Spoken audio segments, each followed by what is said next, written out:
When you take an oath of office, you take the oath of office to the people of Illinois to do what's right for them. And I've always taken that oath seriously. I think every member of the legislature takes that oath, understands that the duty of loyalty goes to the taxpayers and the voters and the people. And that's where my loyalty goes. I always listen to every group and organization. I don't think anybody could say that I don't have an open door, that I'm not accessible, not only here, but elsewhere in Illinois. I go to a lot of town meetings. I participate in a lot of discussions. But ultimately, when you make a decision, you have to follow your conscience, and that's what I do. Governor, how much of that $100 billion in savings do you think is reasonable to build into the upcoming budget? Well, we're pretty conservative on that. I think in our budget we put about $300 million this coming fiscal year. We still have very, very serious challenges for our budget. We all know, just reading the paper, how serious it is for education, making sure we have good schools in Illinois. I don't think education cuts are in the best interest of our state.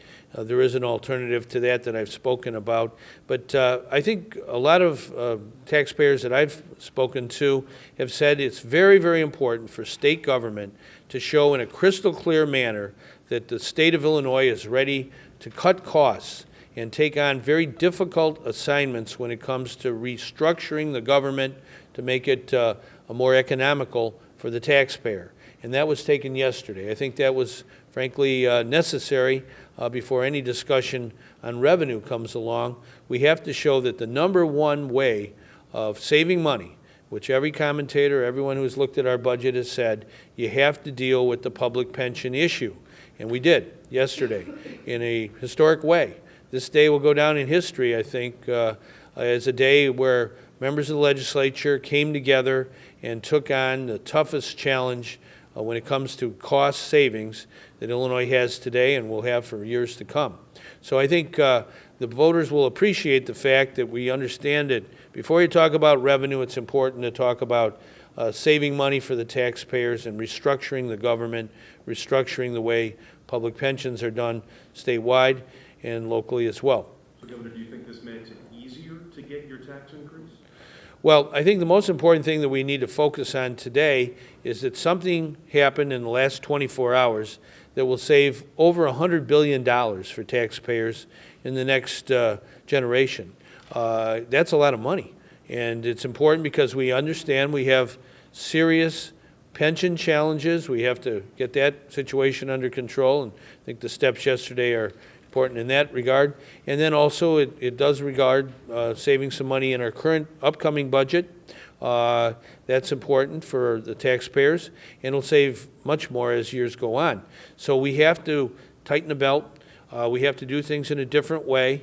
Everybody has to maybe adjust to a new system that we have in our lives, and cutting costs are very, very important to the taxpayers in their own lives, the businesses and their conduct of their operations, and it's certainly important here in this state government. I want to point out that a lot of governors have tried this and have not been successful. We believe in a collaborative approach. A year ago, we were able to pass a capital bill, a job recovery bill of very large investment. We did that because we have dialogue and teamwork, and people get along and work together for the common good. That was a big achievement a year ago, and I think about a year later, here we are today, we've accomplished something very, very important for the taxpayers. And my approach to government is, I think, serious, and it sometimes have to be patient, but the bottom line is you got to get results. So last year, the job recovery bill, this year, the pension, public pension reform bill, and we have a lot more to go. Governor, your budget right now, as you said, puts $300 million of savings from the stabilization plan into the budget elsewhere. Are you going to increase that in any way and put that toward? Well, I think we should be conservative. We follow what the actuaries say. I had the honor one time of going to a convention of actuaries, a very exciting group of people, and I got to talk to them, and we had a good time, and I learned a lot. But what I learned is actuaries are very precise in human beings.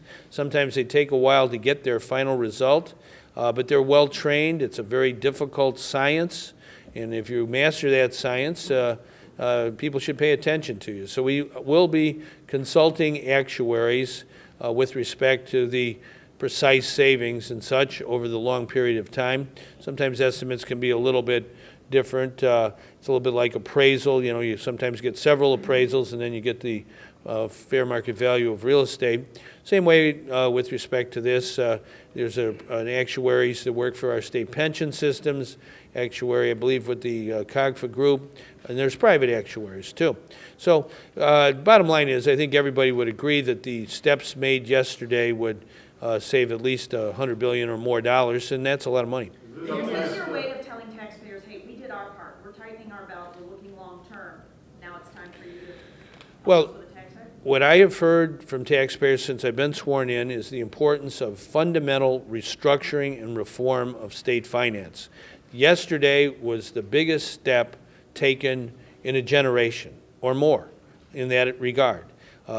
Everyone who's looked at this has said that we have to deal with the pension costs of future employees. We have to reform that system. It's been very hard to do, but we did it.